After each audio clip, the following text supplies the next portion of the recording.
Today's video is to show you how to utilize the Lily Care Assessment Report in order to use it to inform the review assessment that you will be conducting for someone who is undergoing a review. All you will do is simply click on the Lily user or the person that you're conducting the review for. You'll simply go to New Reports and you will go over to Care Assessments and you will go to next step and select the time frame for the individual. You will select all time because you will want to access all of the information from the time Lily was installed for the individual till date in order to inform the review process with evidence. But today I'm going to select the last 7 days just for the demonstration purposes and simply click create report. What the system is now doing is simply collating all of that information and fetching that for you and putting it into a form of a report, into a summarized text and graph version. The Care Assessment Report questions and answers accommodates for that on the Care Act domain. This report allows you to copy the entire report like so and paste it into either a Word document or an email.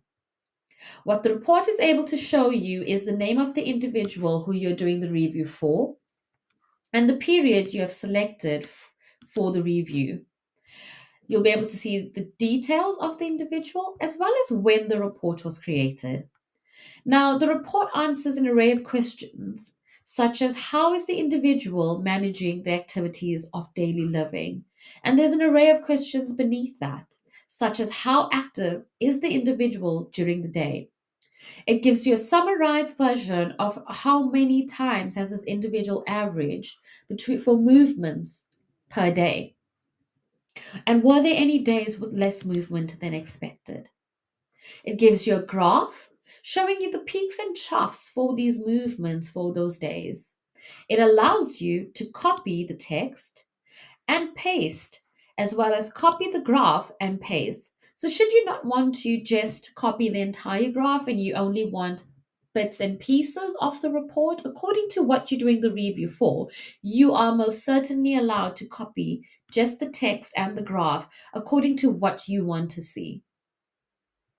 It answers questions around when was the person's first daytime activity?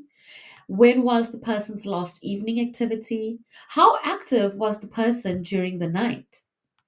How has the person been managing the eating and drinking? And clearly, you're able to see if the review was around somebody's eating and drinking and being able to support themselves in this area. Clearly, this person is able to support themselves because he was averaging around 3 meals per day.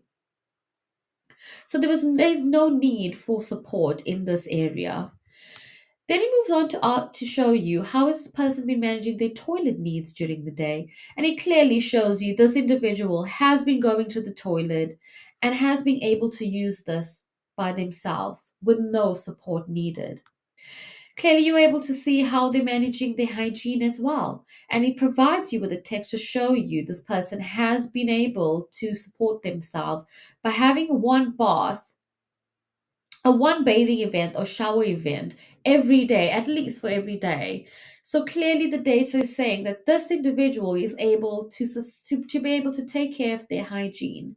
And we are not saying that Lily is going to be the only tool you rely on. You are still going to be using your observations and your visits to back up what the data is saying. So the data is going to be able to support you as an evidence based tool for helping you inform what that review is going to be for that person.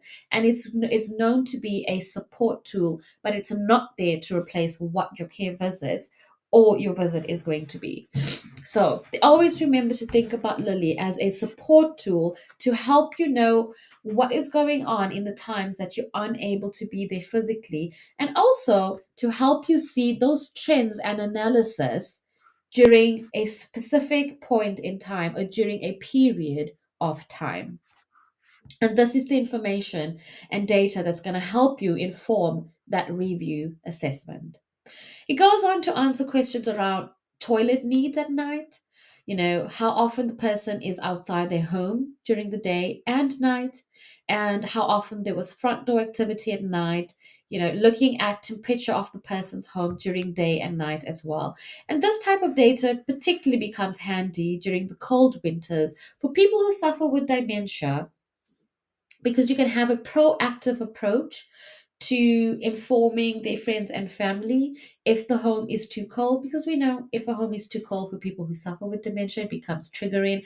So this is the type of data that Lily is able to provide, so you can make those proactive care decisions for somebody, and also helping to inform what those assessment and review process is going to be, and to help support you with evidence to back up your decisions during those reviews and assessment period. And if you have any questions that is further to what we're showing you here in the report, and when you're doing a assessment, please feel free to reach out at our support line, and we will be gladly to help you.